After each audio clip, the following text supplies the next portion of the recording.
اور خاندان اس میں مظاہرت پر دس صلوات۔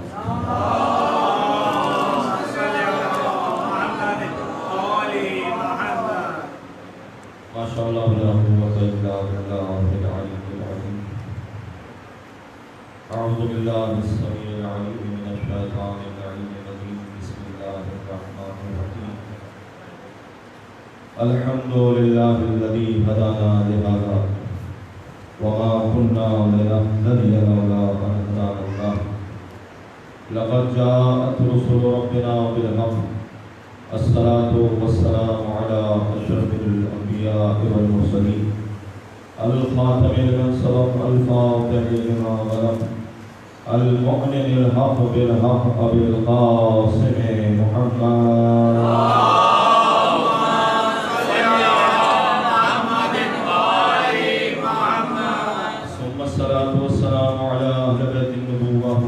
الرسالة الذين هم أكبر الله عنهم الرسالة وطهرهم تطهيرا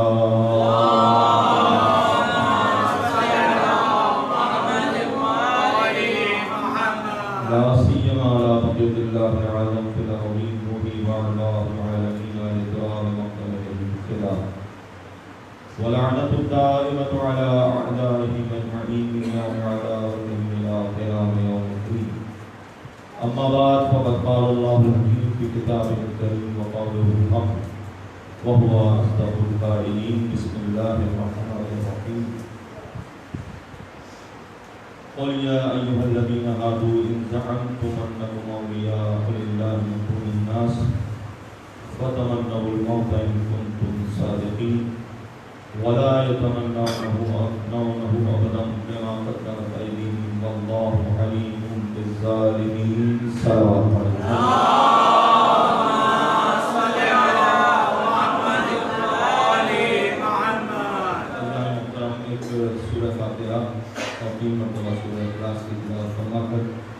سیدہ نفیس فاطمہ زیدی بنت سید غفر علی زیدی، سیدہ نظیر فاطمہ بنت سید سید حسن، ارکان مومنین مومنات، شہداء ملت جعفریہ اسلامی فرماتے ہوئے تمام کی ارواح کو احسان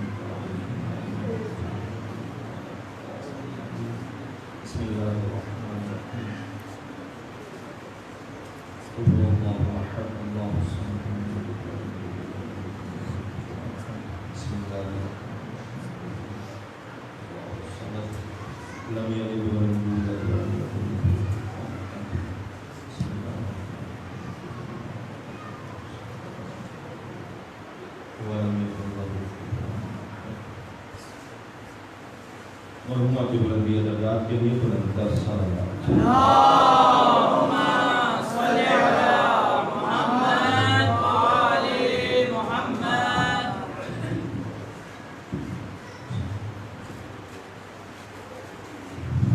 یہ سارے ثواب کی مجلس اور صدقہ امام حسین علیہ السلام کا کہ سارے ثواب کی حوالے سے ہی مجلس منعقد ہو، کم سے کم اس میں ہی موت کا ذکر کر دیا جائے، اس لیے کہ یہ موضوع ایسا ہے کہ جسے عمومی طور پہ آپ تک آواز پہنچ رہی ہے، عمومی طور پہ کیونکہ فیڈ بیک مجھے نہیں ملا تو مجھے اندازہ نہیں کہ آواز کہاں تک جا رہی ہے، عمومی طور پہ عوامی سوچ فکر یہ ہے کہ موت کا ذکر نہیں کرنا چاہیے.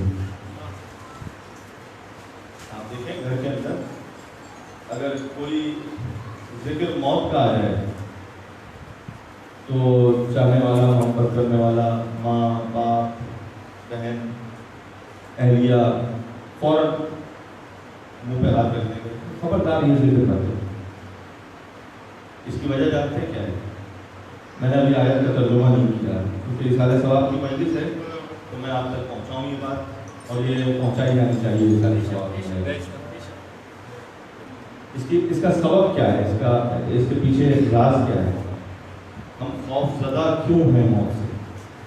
اس لیے کہ کہیں ہم نے یہ سمجھ لیا ہے کہ موت کے معنی مٹ جانے کے ہیں، فنا ہو جانے کے ہیں، ختم ہو جانے کے ہے نہیں، یہی سمجھ لیا ہے. اس لیے اس ختم ہو جانے سے ڈر لگتا ہے. موت ایسی اٹل حقیقت ہے کہ جس کا انکار بلا تفریق مذہب و ملت، بلا تفریق مسلک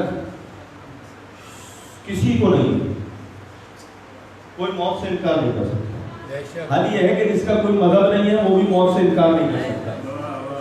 تو ہے نہیں بھائی. ایسا ہوا ایک جگہ پر ایک جنازہ تھا، وہ گزر رہا تھا،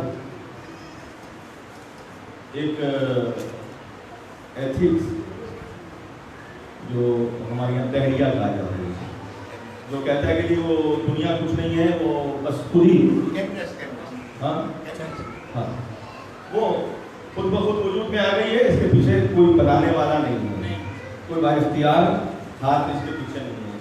وہ جو آپ کہتے ہیں نا ان اللہ علی کل شیء قدیر، تو کہاں ہے، وہ نظر ہی نہیں آتا، وہ خود بخود بن گئی. اس نے بھی وہ جنازہ گزر رہا تھا، اپنے سر سے ٹوپی اتاری اور ٹوپی اتار کر وہ کھڑا ہو گیا احترام. تو کسی نے پوچھا مسلمان نے، بھائی آپ تو اللہ کو بھی نہیں مانتے، آپ نے جنازے کا احترام کیوں کیا؟ کہ بھائی ہم اللہ کو نہیں مانتے لیکن موت کو مانتے ہیں. موت کو مانتے ہیں اس لیے کہ ہم نے دیکھا یہی ہے، ہم جن کے درمیان زندگی گزار رہے ہیں ان میں سے سینکڑوں ایسے ہیں جو جا چکے، مر چکے، ان میں سے بہت سارے ایسے تھے جو جینے کے خواہش مند تھے لیکن وہ جی نہ سکے. توجہ ہے. تو یہ فکر ہمارے اچھا اب اسی میں ایک چیز اور میں ایڈ کر رہا ہوں. ہمارے یہاں تشییع جنازہ جب ہوتا ہے، جب جنازہ لے کر جاتے ہیں تو رسم ہے کہ قبرستان سے واپس اپنے گھر پہ نہیں آتے. کہاں جائیں گے؟ مرحوم کے گھر پہ جائیں گے، مرحومہ کے گھر پہ جائیں گے جس کو دفنا کرانا. اچھا اس کے پیچھے جو لاجک ہے وہ لاجک اصل لاجک یہ ہے کہ اس اہل خانہ کو، ان متعلقین کو جو پسماندگان ہیں، انہیں تنہائی کا ایک دم سے احساس نہ ہو، اس لیے آہستہ آہستہ چھوڑا جائے.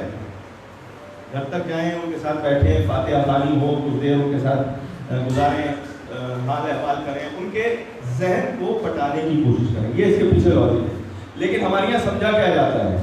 ہمارے یہاں سمجھا یہ جاتا ہے کہ قبرستان کی مٹی گھر نہ آ جائے. صلوات پڑھیں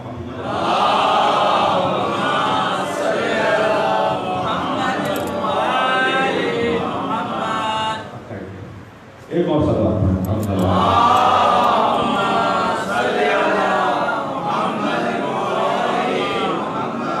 دیکھیں میں اسی لیے پوچھ رہا تھا کہ آواز آپ تک پہنچا، مجھے بھی فیڈ بیک مل رہا ہے. ٹھیک ہے نا؟ تو یہ فکر ہوتی ہے کہ خاک قبرستان کی گھر پہ نہ آئے. گویا وہ اچھوت ہے، جو وہ خاک آ گئی گھر پہ تو اب موت گھر پہ آ جائے گی. بات یہ ہے کہ معصومین کے تحاشا فرامین موجود ہے کہ ہر زندہ مومن ہفتہ وار اپنی قبر پہ جائے، پہلے اہتمام کرے قبر کا، انتظام کرے اپنی زندگی میں کہ یہاں پر مجھے رکھنا ہے، وہاں پر جائے اور جا کر دعائے کمیل پڑھے،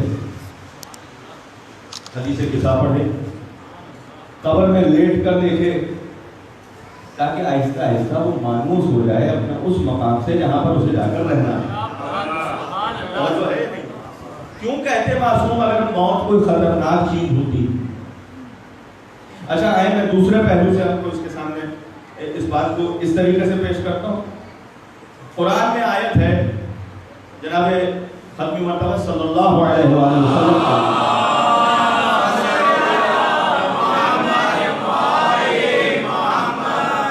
انکا میت و انہم میتون.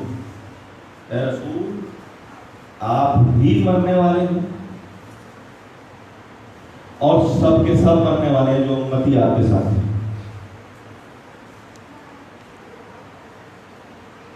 جبکہ رسول ہیں کیا؟ تھوڑا سا ساتھ دیجیے، رسول ہیں کیا؟ زندہ ہیں یا نہیں ہے؟ ہمارا آپ کا سب کا عقیدہ یہی ہے کہ زندہ ہے، اور صرف ہمارا اور آپ کا نہیں بلکہ تمام مسالک حقہ کا. ہمیں حقہ اس لیے کہہ رہا ہوں کہ وہ سب اپنے آپ کو حق پہ جانتے ہیں. تمام مسالک کا عقیدہ یہی ہے کہ رسول زندہ ہیں، جبھی تو کلمہ پڑھتے ہیں اشہد ان محمد رسول اللہ. سب آپ سب نے یہ کلمہ پڑھا ہوا بھی ہے، پڑھاتے بھی ہیں، پڑھتے بھی ہیں. لا الہ الا اللہ محمد رسول اللہ، محمد اللہ کے تھے ہے نا. تو اس کا مطلب یہ ہے کہ یا قرآن غلط کہہ رہا ہے، نعوذ باللہ.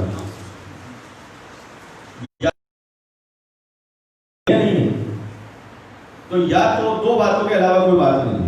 یا تو ہمیں میت کے معنی کو سمجھنا ہوگا کہ میت کے معنی کیا ہے.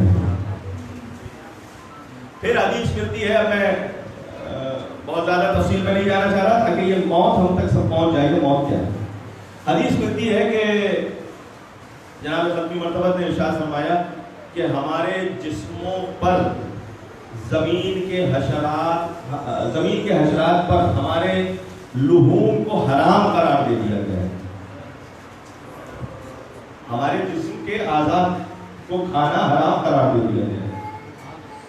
یہ تکلیف شرعی کی بنیاد پہ نہیں، تکلیف تکوینی کی بنیاد پر ہے. اس لیے کہ وہ حشرات تو مکلف ہیں نہیں، انہیں کسی دین پہ عمل تو کرنا نہیں ہے. اس کا مطلب یہ ہے کہ انہیں جیسا کر دیا جائے گا وہ ویسے ہی کرتے رہیں گے. توجہ ہے یا نہیں ہے؟ اگر رسول گرامی اسلام حجاب فرما کر ہماری نگاہوں سے پوشیدہ ہو جائیں گے اور ان کی روح پرفتوح ان کے جسم اطہر کو چھوڑ کر علیحدہ ہو جائے گی، تو جسم اطہر کو جس جگہ پر لٹایا جائے گا وہ جگہ چاہے حشرات آ بھی جائیں تب بھی اس جگہ پر وہ جسم محفوظ رہے گا. توجہ ہے نہیں ہے؟ نہیں میں ابھی آپ کے زمانے سے مثال دیتا ہوں تاکہ بات آپ تک منتقل ہو جائے. بھائی جب رسول کے صحابی کا یہ عالم ہے، رسول کے صحابی کی یہ حیثیت ہے، بھائی خدا کی قسم اللہ تعالیٰ میں بڑا حکیم، ایسا حکیم کوئی نہیں. وہ کبھی کبھی دشمن سے ایسے کام کرواتا ہے کہ وہ آپ کے نفع میں ہوتے ہیں، ہوتے یا نہیں ہوتے؟ بھائی داعش سے بڑا دشمن اسلام کا کون سا ہے؟ انہوں نے جا کر ایک صحابی رسول حجر ابن عدی کی یا حجر ابن عدی کی قبر کو کندہ کیا، نکالا، نفش قبر کیا، اور جو اس میں سے جسم نکالا تو وہ جسم ویسے ہی تھا جیسا لٹایا گیا تھا۔ تو جب ایک صحابی کی حیثیت یہ ہے تو اس صحابی کے مصاحب کی کیا حیثیت ہوگی؟ صلوات پڑھنے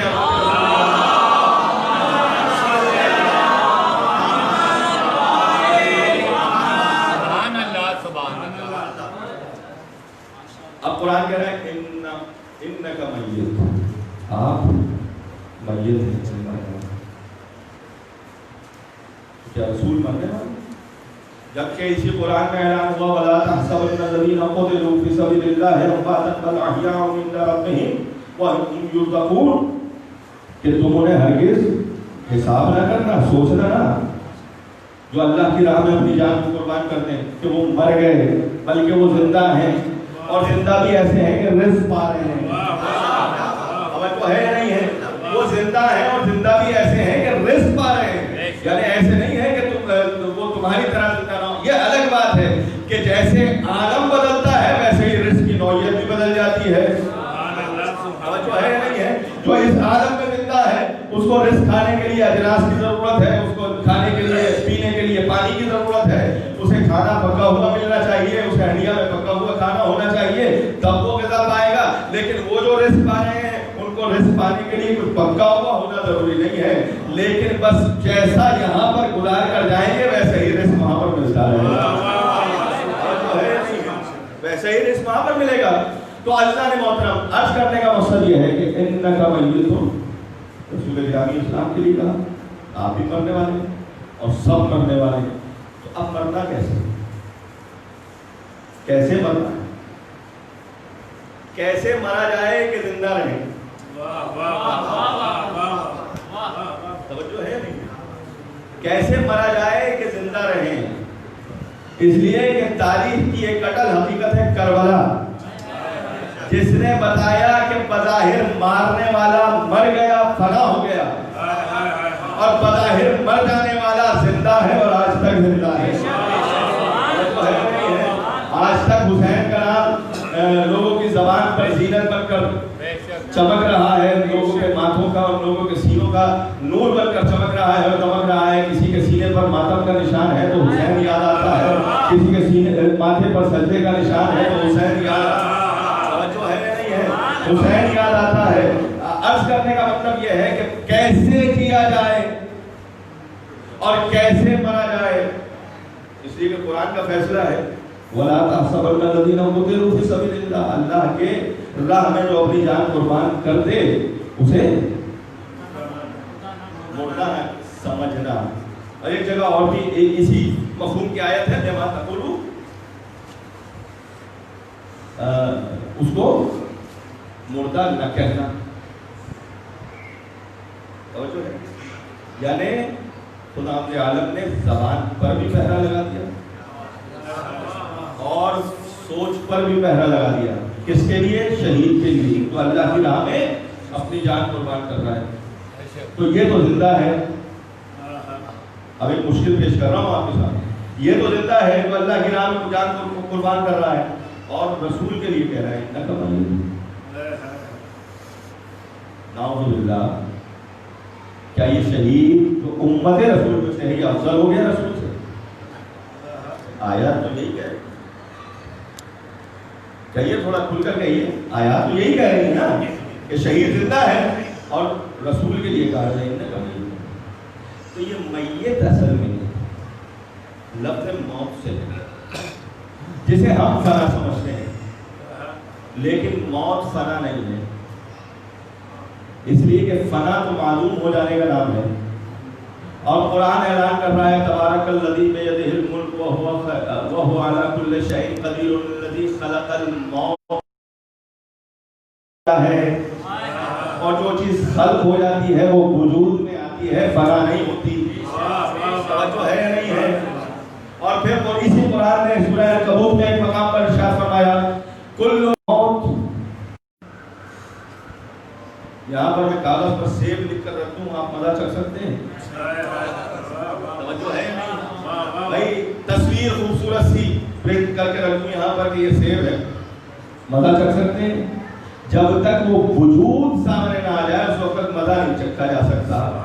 اس کا مطلب یہ ہوا کہ موت فنا کا نام نہیں ہے، کسی وجود کا نام ہے، جس وجود کے ذائقے کو ہر نفس میں چکھنا ہے۔ اب یہاں تک تو بات ہو گئی باتیں، اس کے بعد ارشاد ہوا ثم الینا ترجعون، پھر تم ہماری طرف پلٹ کر آؤ گے، پلٹا دیے جاؤ گے۔ اگر فنا ہو گئے تو پلٹیں گے کیسے؟ توجہ ہے یا نہیں ہے؟ فنا ہو گئے تو پلٹیں گے کیسے؟ تو اب اس کے لیے ہمارے یہاں اردو میں ایک لفظ استعمال ہوتا ہے انتقال، انتقال منتقل ہو جانا، اس مقام سے دوسرے مقام پر، اس عالم سے دوسرے عالم میں منتقل ہو جانا ہے۔ موت اصل میں کیا ہے؟ انتقال کا نام ہے، موت فنا ہونے کا نام نہیں ہے۔ اب جب انتقال کا نام ہے تو پھر کہاں جا رہے ہیں؟ والآخرۃ خیر وابقیٰ، اس جگہ پر جا رہے ہیں جو خیر بھی ہے اس دنیا سے اور ہمیشہ رہنے والی ہے۔ توجہ ہے یا نہیں ہے؟ اس سے خیر بھی ہے، قرآن کہہ رہا ہے، میں تو نہیں کہہ رہا، کوئی خطیب تو نہیں کہہ رہا، کوئی مولانا مولوی تو نہیں کہہ رہا، کوئی وائز نہیں کہہ رہا، قرآن کہہ رہا ہے کہ وہ خیر بھی ہے اور باقی رہ جانے والی بھی ہے۔ تو جو خیر بھی ہے اور باقی رہ جانے والی بھی ہے، اس کے لیے اگر خوف زدہ ہیں تو ایک عامل کے علاوہ کوئی اور عامل نہیں ہو سکتا۔ ایک عامل ہے، ایک سبب ہے اس کے پیچھے۔ وہ سبب کیا ہے؟ وہ سبب یہ ہے کہ قل یا ایھا الذین ہادوا ان زعمتم انکم اولیاء للہ من دون الناس فتمنوا موت کی تمنا کرو۔ اگر تم سمجھتے ہو کہ دوسروں کے مقابلے میں اللہ کے زیادہ قریب ہو تو موت کی تمنا کرو، اور جب موت کی تمنا کرو گے تو تم کر ہی نہیں سکتے موت کی تمنا۔ ولا یتمنون قدمت بما ایدیہم واللہ علیم بالظالمین، وہ جو کچھ تمہارے ہاتھوں میں ہے وہ اتنا ہے ہی نہیں کہ تم اسے لے کر ابدی زندگی، اس لیے نہ تمنا کرو گے، نہ آرزو کرو گے، نہ تمہاری خواہش رہے گی، بلکہ برعکس جو عمل کرتے رہے ہو وہ خوف میں تبدیل ہو جائے گا۔ توجہ ہے نہیں ہے؟ بھائی ایک طالب علم سارے سال پڑھتا ہے، کالج میں، یونیورسٹی میں، اسکول میں، جس بھی کلاس میں ہو، لیکن سال بھر کے بعد دو کیفیتیں ہیں طلباء کی۔ ایک وہ طلباء ہوتے ہیں جو سارے سال پڑھتے ہیں اور محنت سے پڑھتے ہیں اور سمجھ کر پڑھتے ہیں، کم پڑھتے ہیں یعنی کم وقت صرف کرتے ہیں لیکن سمجھ کر پڑھتے ہیں۔ وہ طالب علم آپ دیکھیے گا امتحان کے زمانے میں ان کے چہرے پر کوئی پریشانی نہیں ہوگی، لیکن وہ طالب علم جو رٹا لگا رہا ہے، پورا دن ساری رات جاگ رہا ہے، پورا دن محنت مشقت میں پڑا ہوا ہے، ذہن اور حافظہ کام ہی نہیں کر رہا کیونکہ سمجھا نہیں ہے، اس لیے جیسے ہی امتحان نزدیک آیا اس کے رنگ اڑنا شروع ہو گئے، بخار چڑھ رہا ہے، حالت خراب ہے، نہ بھوک لگ رہی ہے، نہ پیاس لگ رہی ہے۔ کیوں؟ اس لیے کہ خائف ہے یا نہیں؟ ایسا ہی ہے نا، یہ پریکٹیکل ہے، عملی طور پہ آپ دیکھیں اپنے اطراف میں ایسے ہی۔ تو ایسے طالب علم جو خوف میں رہتے ہیں وہ نہ کبھی امتحان میں کامیاب ہوتے ہیں، اچھے نمبروں سے کامیاب نہیں ہوتے، اگر ہو بھی جائیں تو اچھے نمبروں سے کامیاب نہیں ہوتے، اور دو تین اٹیمپٹ میں کامیاب ہونا پڑتا ہے۔ لیکن خوف تو رہتا ہے، اسے خوف نہیں ہوتا جو پورے سال اپنی تیاری رکھتا ہے۔ قرآن نے اعلان کیا تزودوا فإن خیر الزاد التقویٰ، تم اپنا ساز و سامان تیار رکھو، زاد راہ تیار رکھو، فإن خیر الزاد، اور زاد راہ جب اکٹھے کر رہے ہو تو سب سے اچھا زاد راہ تقویٰ ہے۔ تقویٰ کے علاوہ کون سی چیز ہے؟ بھائی ہم چھوٹا سا سفر اختیار کرتے ہیں حیدرآباد کا، کراچی سے حیدرآباد کتنی دیر کا سفر ہے؟ 2 گھنٹے کا مشکل سے. اگر اپنی گاڑی سے جا رہے ہیں تو شاید 1.5 گھنٹے میں پہنچ جائیں گے. پورا دن وہاں پہ گزارنا ہے. مثال کے طور پہ قدم گاہ کی طرف جا رہے ہیں. اللہ سب کو نصیب کرے, اصل زیارات بھی نصیب کرے, اور یہ جو جوانب کی زیارات ہیں یہ بھی نصیب فرمائے انشاءاللہ. جا رہے ہیں, جب جانے لگے گھر سے تو کہیں ایسا نہ ہو راستے میں لباس ناپاک ہو جائے, نجس ہو جائے, اور وہاں نماز نہ ادا کر سکے. ایک جوڑا پھینک لے, کیونکہ سفر چھوٹا ہے. اگر یہی سفر بڑی امام کا ہوتا تو 2-3 جوڑے لے کر جاتے, اور زیادہ بڑا ہوتا, مشہد مقدس کا ہوتا تو اٹیچی کیس تیار ہوتا ہے یا نہیں ہے. تو سفر کے حساب سے زیادہ رات تیار ہوتی ہے, اور اس میں بھی اتنی احتیاط کی جاتی ہے کہ بھائی کہیں ایسا نہ ہو کہ سر میں درد ہو جائے تو ایک پتا پیناڈول کا بھی رکھ دو. اچھا بھائی چائے پینے کی عادت ہے, ایک تھرماس بھر کے چائے بھی رکھ دو, ہے یا نہیں ہے. 1.5 گھنٹے کا سفر ہے نا, وہاں جا کے بھی سب کچھ مل سکتا ہے. لیکن احتیاط مزاج میں اتنی ہے انسان کے کہ سب کچھ لے کر چلے. تو اس دنیا کے چھوٹے سے سفر کے لیے تو اتنی تیاری اور اتنا کچھ لے کر جانا ہے کہ جو سفر ابد الآباد رہنے والا ہے اور ابقا ہے, اس کے لیے کتنی تیاری ہونی چاہیے. اور خدا کی قسم مجھے اور آپ کو تو شرمندہ ہونے کی ضرورت ہی نہیں ہے, ہمارے پاس تو تیاری کا سامان موجود ہے. تو ہے نہیں ہے یہ اشارے ثواب کی مجلس ہو رہی ہے نا, ذرا اس موضوع پہ بھی بات ہو جائے. ہمارے نوجوان بچوں کو, خاص طور سے اسکول کے بچوں کو کہا جاتا ہے کہ صاحب اشارے ثواب آپ اس میں بھی مجلس ہی کرتے ہیں. کتنی مجلس کریں گے سال بھر؟ وہ شیعی نہیں ہے جس کی زندگی کا ایک لمحہ بھی مجلس سے باہر ہو جاتا ہے. پوری ذمہ داری سے جملہ عرض کر رہا ہوں, ایک لمحہ زندگی کا اگر مجلس سے باہر ہو جائے تو وہ شیعہ نہ رہے. اس لیے کہ ذکر علی یہ عبادت, علی کا ذکر عبادت ہے. یہ نہیں کہا کہ 100 آدمی جمع ہوں گے تو ذکر علی ہوگا اور پھر مجلس ہوگی اور پھر عبادت ہوگی. نہیں, بیٹے کو کھڑا کرو, علی کی ایک فضیلت سناؤ, یہی عبادت ہے. اور پھر میں اب آپ ذکر یہاں پر آ گیا ہے تو تھوڑا سا میں غدیر کی طرف بھی لے جاؤں, چونکہ ابھی جناب رسالت مآب صلی اللہ علیہ وسلم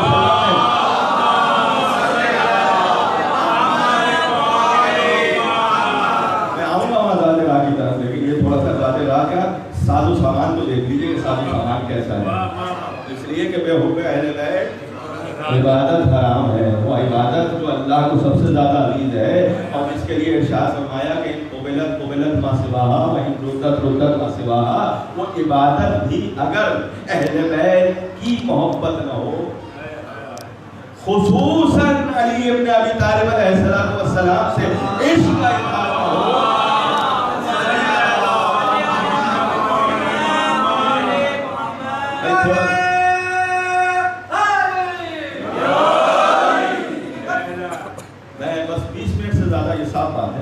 زیادہ آپ کو زحمت نہیں دینے والا. تو اسی طرح بیدار ہو کر اگر آپ سنیں گے تو انشاءاللہ بات آپ تک منتقل ہو جائے. تو اس کے ذکر کے بغیر مجلس مکمل نہیں ہوتی. اچھا, میں نے ایک شبہ بھی آپ کے سامنے رکھ دیا, اس کا بھی جواب مجھے دینا ہے کہ ہم مجلس ہی کیوں کرتے ہیں, ہے نا. تو اب یہ کئی چیزیں میں نے یہاں سے چھیڑ دی ہیں. اللہ کرے میں کامیاب ہو جاؤں کہ 20-25 منٹ میں ساری چیزوں کو سمیٹ سکوں. بس آپ کی بیداری چاہیے. غدیر کا میدان ترجمہ ہوتا ہے حدیث غدیر کا, من کنت مولا ہوں فہذا علی مولا, جس کا میں مولا ہوں اس کا علی مولا. تو چاہنے والوں نے تو ترجمہ کیا وہ جو سیاق و سواب کے مطابق تھا. یہ خطبہ ہے پورا, یعنی خطبہ حج اپنی جگہ پر. یہ غدیر کے خم کے مقام پر, غدیر ایک گھاٹی کو کہتے ہیں. خم کے مقام پر جہاں پر برسات کا پانی اگر جمع ہو جائے اسے غدیر کہا جاتا ہے, اسے غدیر کہا جاتا ہے. اب یہ خم کی غدیر تھی,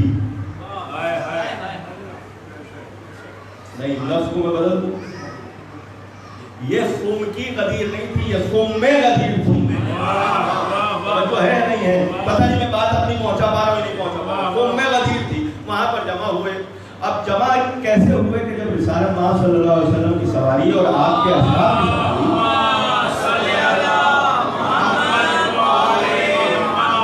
وہاں تک پہنچی. تفصیل انشاءاللہ عشرے میں عرض کروں گا, دلیل کے بغیر تو ہمارا عشرہ بھی مکمل نہیں.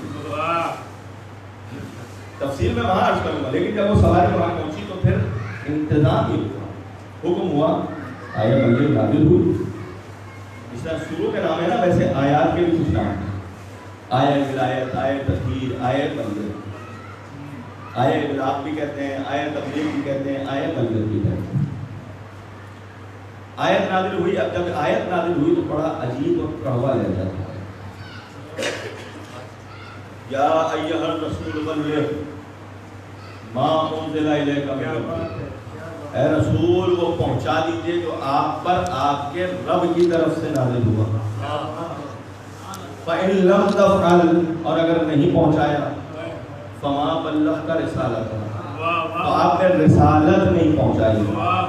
لہجہ سخت ہے نا. خطاب کیسے کیا؟ یا محمد کہہ کر نہیں, یا مدثر کہہ کر نہیں, یا مزمل کہہ کر نہیں, جو ہے نہیں بھائی صاحب, یاسین کہہ کر نہیں, احمد کہہ کر نہیں خطاب کیا. خطاب کیا تو کیا کہہ کر؟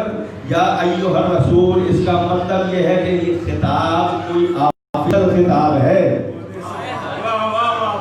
یہ آفیشل خطاب ہے. اور جب آفیشل خطاب ہے تو عہدے کو خطاب کر کے کیا ہے. لیکن یہ عہدہ جس کا ہے وہ حبیب خدا بھی تو ہے, محبوب کبریا بھی تو ہے, جو ہے رحمت للعالمین بھی تو ہے. یہ اس کا باپ ہے جو امت اللہ کبریٰ ہے, یہ اس کا سسر ہے جو ولی اللہ ہے. تو اب خطاب کرنے کا انداز کیسا ہونا چاہیے بھائی؟ احترام کا خطاب ہونا چاہیے, محبت اور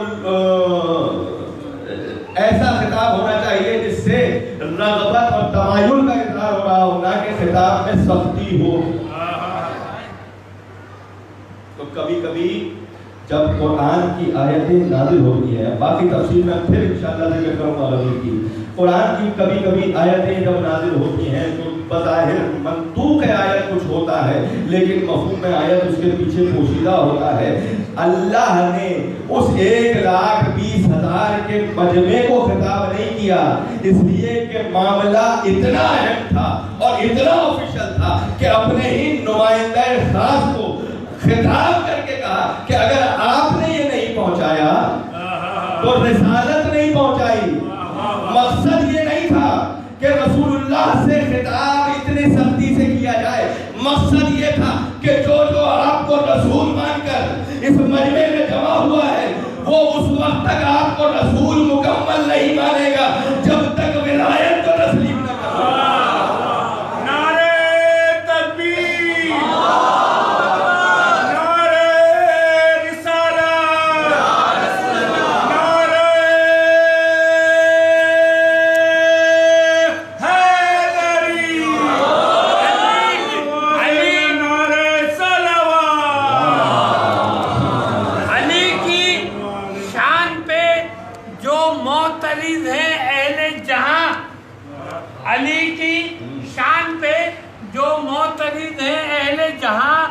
علی کے جیسا ہمیں لا کر دکھائیں تو جانے, علی کے وصف کا وہ کیا جواب لائیں گے, علی کے وصف کا وہ کیا جواب لائیں گے, مثال بوزر و کمبر ہی لائیں تو جانے. نعرہ حیدری.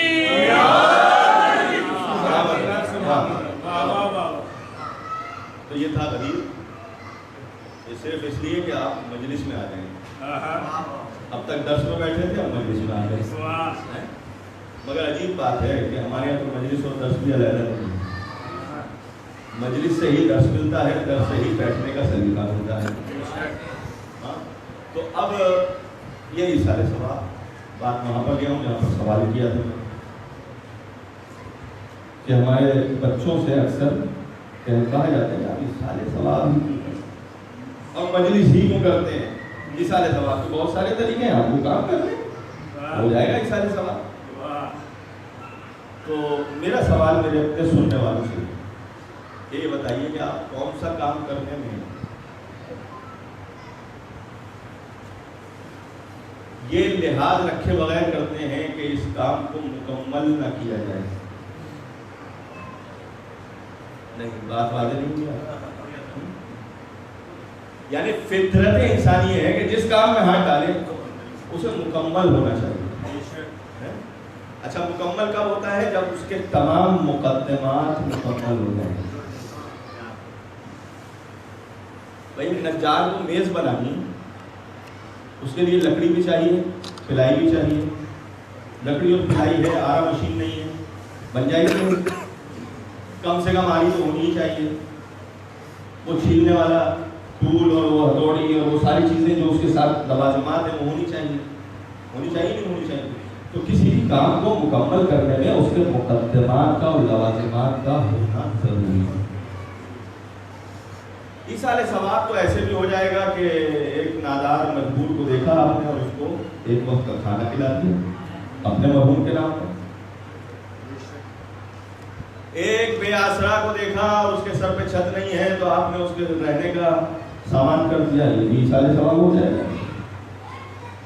ایک نادار طالب علم ہے، یتیم بیچارہ، اس کی کوئی کفالت کرنے والا نہیں ہے، اس کی تعلیمی اخراجات کوئی برداشت نہیں کر سکتا، اس کے تعلیمی اخراجات اٹھا دیے، یہ بھی ایصال ثواب ہے یا نہیں ہے؟ یہ سارے ایصال ثواب ہیں، ہو جائیں گے. لیکن کیا آپ کو یقین حاصل ہو جائے گا کہ ایصال ثواب ہو گئے ہیں؟ بھائی بظاہر بہت سارے ہمیں چلتے پھرتے ایسے نظر آتے ہیں جو مستحق نظر آتے ہیں، لیکن ان کے حقیقت سے ہم جب آشنا ہوتے ہیں تو معلوم ہوتا ہے کہ مستحق ہی نہیں تھے. ہے یا نہیں ہے؟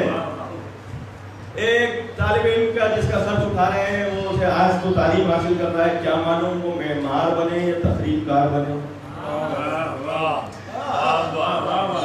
توجہ ہے نہیں ہے؟ بھائی ابھی آپ کے سامنے کی بات ہے، یہ الازہر گارڈن صفورہ چورنگی سے جو راستہ سیدھا جا رہا ہے رمجھم کی طرف، اس الازہر گارڈن کے سامنے ایک بس پہ حملہ ہوا اور 17 آدمی ایک وقت میں مار دیے گئے. وہ چونکہ کمیونٹی ایسی تھی کہ ان کی بات سنی جا رہی تھی اور پہنچی حکومتی اداروں تک اور قانون نافذ کرنے والوں تک، انہوں نے ایجنسیز لگا دی اور انہوں نے فوری طور پہ اس کا قضیہ حل کر دیا کہ صاحب یہ کس نے کیا اور کس کے ہاتھ سے پیچھے. تو معلوم ہوا کراچی یونیورسٹی کے استاد پروفیسر اور ان کے 2 شاگرد اس کام میں ملوث تھے. تو اس کا مطلب یہ ہے کہ یہ ایک شک کی گنجائش تو باقی ہے نا. اگر کسی کو پڑھائے لکھائے بھی تو وہ ایصال ثواب بننے کے بجائے ایصال عذاب بن جائے. توجہ ہے نہیں ہے؟ لہذا ہم نے فطرت انسانی کو کبھی اپنی جان سے علیحدہ ہی نہیں کیا. ہم کرتے ہیں مکمل اور اس پر مہر لگا دیتے ہیں مجلس کی. توجہ ہے نہیں ہے؟ مجلس ہے ذکر حسین کا نام، اس لیے کہ اس میں فضائل محمد و آل محمد بھی ہوتے ہیں اور مسائل امام حسین بھی پڑھے جاتے ہیں، یہ بتانے کے لیے کہ ہمیں یہ یقین حاصل ہے کہ ہم جس سے وابستہ ہیں اس کے ذریعے سے اگر یہ ایصال ثواب پہنچائیں گے تو ایصال ثواب ویسا ہی جائے گا جیسا بھیجا جائے گا. وہ سارے کام بھی ہوتے ہیں، قرآن بھی پڑھا جاتا ہے. اچھا، قرآن بھی اس لیے پڑھا جاتا ہے اور اس لیے ایصال ثواب ہوتا ہے کہ یہ لفظ جو پڑھے جا رہے ہیں یہ نہیں پہنچ رہے. یہ لفظ جو پڑھ رہا ہے اس کو جو ہدایت حاصل ہو رہی ہے یہ ہدایت کے سبب سے ہوئی، اس مرحوم کے سبب سے ہوئی، اس لیے کہ وہ چلا گیا قبر میں اور اس کی وجہ سے مجلس ہو رہی ہے اور قرآن خوانی ہو رہی ہے. تو اب یہ زندہ پڑھ رہا ہے قرآن اور اس قرآن سے ایک لفظ بھی اگر وہ سیکھ کر اٹھ رہا ہے تو یہی ایصال ثواب ہے. جو ہے یہ فلسفہ قرآن خوانی ہے. یہ ہمارے یہاں جو رسم ہے نا، اعلان ہوتا ہے مجلس کا. اب یہ بات بھی اگر آپ تک منتقل ہو جائے تو اچھا ہے. مجلس کا اعلان ہوتا ہے کہ صاحب ایصال ثواب کی مجلس ہے، قرآن خوانی اتنے بجے ہوگی، سوز خوانی اتنے بجے ہوگی، خطابت اتنے بجے ہوگی، ماتمداری اتنے بجے ہوگی، فاتحہ اتنے بجے ہوگی. تو 2-3 چیزیں یہاں سے ایصال ثواب کی اس مجلس کے حوالے سے یہ سنتے جائیں. یہ قرآن خوانی اس لیے کہی جاتی ہے کہ قرآن جدوں کے لیے نازل ہوا ہے، مردوں کے لیے نازل نہیں ہوا. ہمارے یہاں ایک فکر یہ بھی ہے نا کہ سورہ یاسین اتنی مرتبہ پڑھا گیا،